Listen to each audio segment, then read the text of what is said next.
Quando um estudante de direito termina o seu curso, termina a sua faculdade, ele ainda não é um advogado. Ele precisa fazer uma prova, ele precisa ser submetido a um exame, o exame da OAB, e ele precisa comprovar que ele tem a competência, a sabedoria, o conhecimento daquilo ou daquela profissão que ele vai exercer. Só então depois é que ele pode abrir o seu escritório, trabalhar como advogado, fazer a representação das pessoas. Isso vale também para os médicos. Quando terminam a faculdade, eles ainda precisam fazer uma complementação, um tempo de provação, eles precisam ter uma autorização. Isso vale para os contadores também. Não basta alguém saber que é um contador, dizer que sabe fazer contas. Ele precisa comprovar isso. Ele precisa de uma autorização. Aqueles que vendem imóveis, os corretores, também precisam dessa autorização. A sociedade civil, ela tem estes organismos, estas organizações, exatamente para verificar se a pessoa tem o conhecimento da sua profissão e se ele pode exercer segundo os critérios daquela profissão, se ele pode exercer esta profissão. Isso é muito bom, esta forma de controle.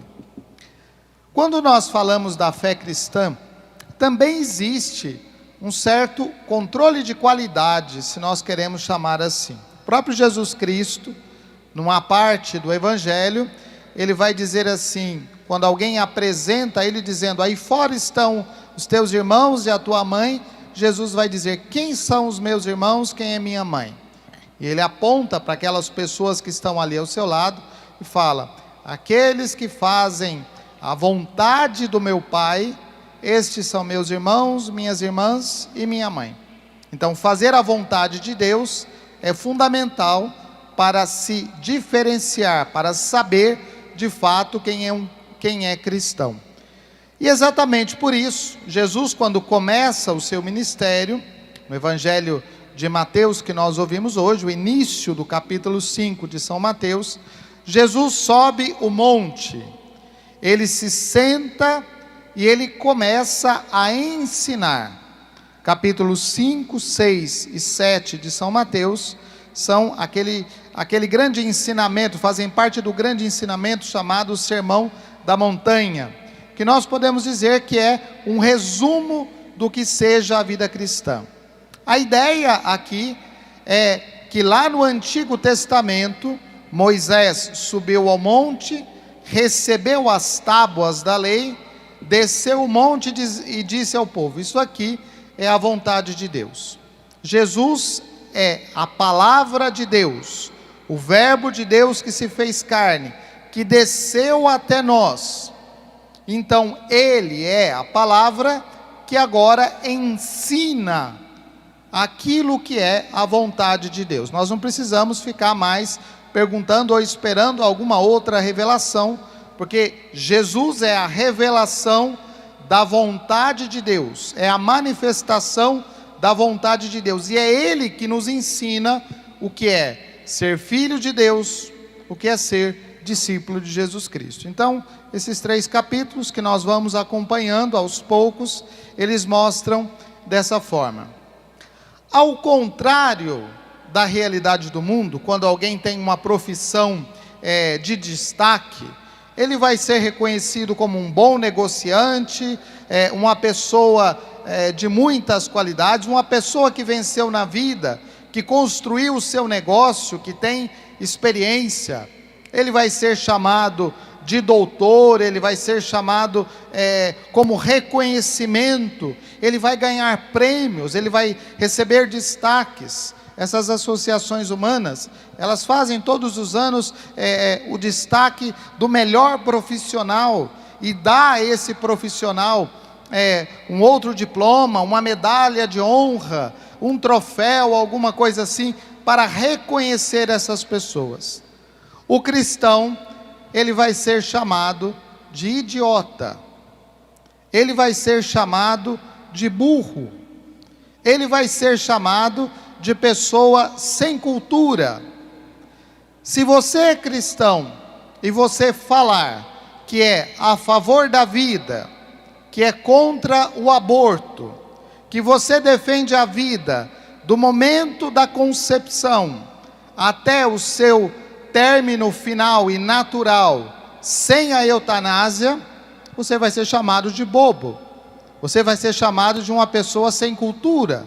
Afinal de contas, o aborto é uma questão de saúde pública, não é isso que está sendo publicado aí em todos os veículos? É isso que vai ser falado. Se você for honesto, viver do seu salário, pagar as suas contas, não sonegar impostos, agir de maneira correta, você vai ser chamado de pessoa estúpida. Quanta chance você tem de roubar um pouquinho aqui, de desviar um pouquinho ali, afinal de contas todo mundo faz isso. Por que que você vai ser diferente? Por que que você vai ser uma pessoa que vai fazer as coisas de outro jeito? Se você fizer uma opção clara, direta, verdadeira, autêntica, de ser fiel à sua esposa ou ao seu marido, vão dizer assim: ah, você é um bobo, você é uma idiota. Quantas oportunidades você tem de trair o seu marido, de trair a sua esposa, sem que ninguém fica sabendo? Não tem problema nenhum, é uma vez só, é só uma ocasião e depois tudo continua. Afinal de contas, ninguém ficou sabendo, não tem problema nenhum. Você vai ser chamado de idiota. É assim na roda das amizades, é assim na roda dos zombadores, é assim que o cristão vai ser chamado. Hoje nós estamos começando com esta celebração, marca a entrada dos nossos seminaristas no propedêutico. Tem 8 jovens aqui que serão apresentados depois, que estão entrando no seminário propedêutico. E alguém pode olhar para esses jovens e falar assim: que perda de tempo, que coisa mais sem sentido, você poderia ser um ótimo profissional, você vai entrar no seminário, perder toda a sua vida para nada? Você vai entrar no seminário para simplesmente ficar lá? Olha, você está deixando de ganhar dinheiro com uma profissão excelente.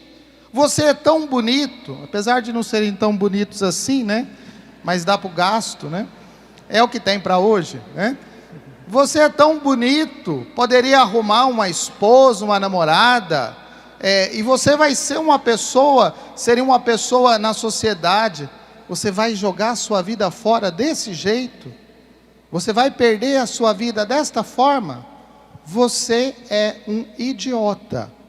É isso que São Paulo falava na segunda leitura, quando ele dizia: Deus escolheu aquilo que parece ignorância, aquilo que parece sem valor, aquilo que parece burrice, para fazer o seu projeto. Será que é isso que nós queremos? Porque se nós não queremos ser reconhecidos desta forma no mundo, então nós não entendemos o que é ser cristão.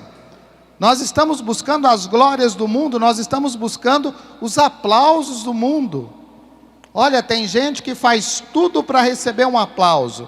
Fica numa casa de vidro, passa 3 meses confinado, por causa de um pouquinho de dinheiro, e para ser reconhecido, fazendo as coisas mais absurdas, vivendo as situações mais absurdas, e tudo isso mostrado, tudo isso reverenciado, e até chamado de heróis.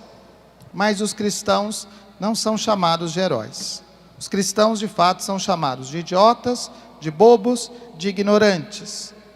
E é por isso que Jesus vai falar: bem-aventurados quando te rejeitarem, quando te excluírem, por causa do meu nome.